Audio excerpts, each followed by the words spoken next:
Love, Untranslatable. The first time Professor Eleanor Shaw heard the violin, it stopped her mid-lecture. Her graduate linguistics students blinked as she froze. Chalk hovering over the blackboard where she'd been diagramming the grammatical structure of Nahuatl.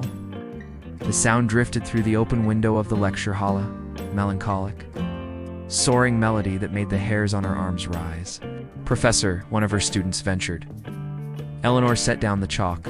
Class dismissed early today. She followed the music like a compass pointing north. The musician, the violinist, sat on the steps of the humanities building, eyes closed as he played. His bow moved with the fluidity of water, coaxing out notes that sounded like something between a sigh and a prayer. Eleanor stood transfixed until the last note faded. The musician opened his eyes, dark brown, flecked with gold, and smiled. "You're the first person who's actually stopped to listen." "I've never heard anything like that," Eleanor admitted. "What's it called?" He tilted his head.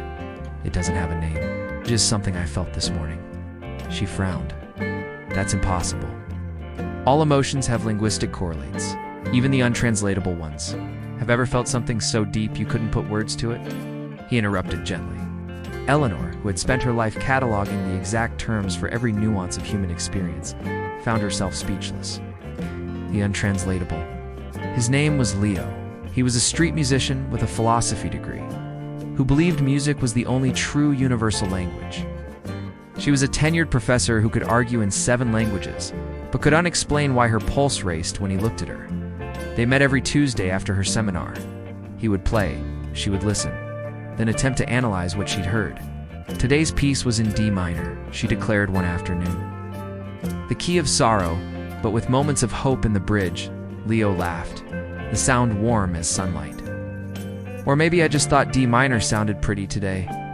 Eleanor huffed. "Nothing is ever just anything. Or patterns, structures, some things don't need explaining," he said softly. Then he played a note so pure, it brought tears to her eyes. The argument, the fight began over coffee. "You can't just say certain emotions are beyond language," Eleanor snapped. "There's a German word for the joy of finding exactly what you need in a thrift store fun baraglock. Portuguese has sedated that deep longing for something lost. If cultures have created words for these, but not for this," Leo interrupted. He reached across the table and brushed his thumb over her wrist. Her breath caught. "No. What would you call this feeling, Professor?" he whispered. Eleanor's extensive vocabulary failed her. The discovery, she began keeping a new notebook, not for linguistic analysis, but for sensations. The way his laughter tastes like the first sip of champagne.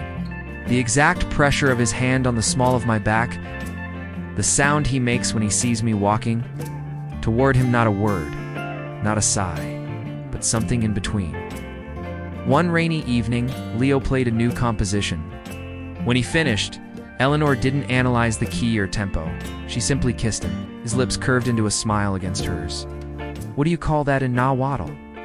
She kissed him again. This needs no translation. The performance on the last day of the semester, Eleanor brought her entire class to hear Leo play. As the final note hung in the air, a student asked, "Professor, how would you linguistically categorize this piece?" Eleanor looked at Leo, who was watching her with that unreadable expression she'd come to adore. "Some experiences," she said softly, "transcend vocabulary." Leo smiled and played an encore just for her.